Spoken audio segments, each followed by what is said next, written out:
Hello, my name is Katie Craig, and I am sharing my final portfolio for ECE 150. I just elected to use the 3-ring binder. I put some dividers in between all of the modules, and then I also put the papers inside just a little sleeve. And for all of my papers, I used Times New Roman and 12-point font throughout the whole portfolio, just to kind of give it the same little thing. For each thing, I have professional summary, and with that, it's just my resume, my cover letter.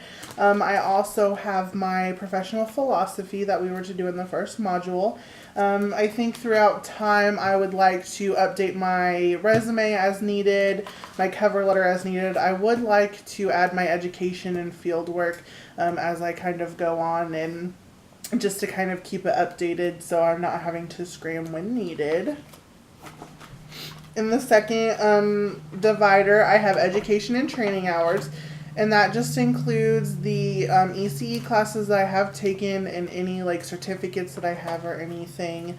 And then included are the course syllabuses for each of the ECE classes I have taken. And then I have safe, healthy learning environment. This includes my first statement of competence. It also includes my menus, my lesson plans that I have made, including the ones that I have specialized for special needs children. Physical and intellectual competence. I have my second statement of competence. I also have my activity evidence. I have just some like laid out plans, just depending on what kind of activity you would want to do, based on the Kansas Early Learning Standards. Just the learning experience that you would do for that and the goals. And then I have social and emotional guidance, and that includes my third statement of competence.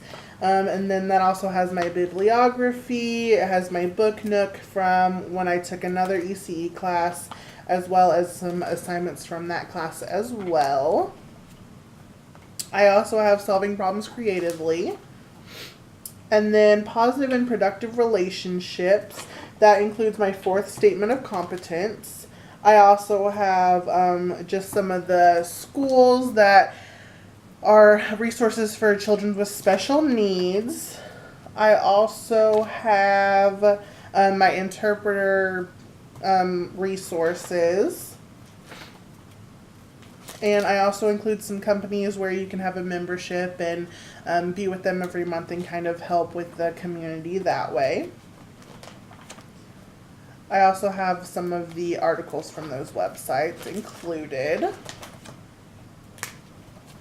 And then I have well-run purposeful program, and this includes my fifth statement of competence. I also have an observation that I did with for children. I have accident forms and emergency forms for children in daycares or schools or any kind of facility where it's official and would need to be would need to be filled out. I have the special education contact list for my district, USD 437. That is the district that I'm in right now. So I have the 3 special needs contacts that are needed, and I would imagine that's for the entire district. As well as from the KDHE website, I have included the brochure for all of the early intervention schools and programs and things like that. And last but not least, my commitment to professionalism. I have my last statement of competence, as well as the local DCF, Department for Children and Families, and that also includes the laws on neglect and reporting neglect and abuse and things like that. I have also included the requirements for facilities and the children ratios, as well as what is needed to train to be a teacher or a professional or anything like that. I think to extend my portfolio, I would like to add assignments that I have used for children that I find really effective. And I would also like to add some more observations that I've did on future children. I just think that when you continuously observe children, that it changes so differently, especially if you're working with different aged children, then they obviously will differ like that. I would say that my favorite assignment throughout the whole thing was just overall the whole portfolio. I'm very proud of how it turned out and how much work I have put into it. So I'm really excited to keep it going and update it as needed. I really appreciate you guys listening, and I hope that you have gotten some really good ideas from my portfolio. Thank you.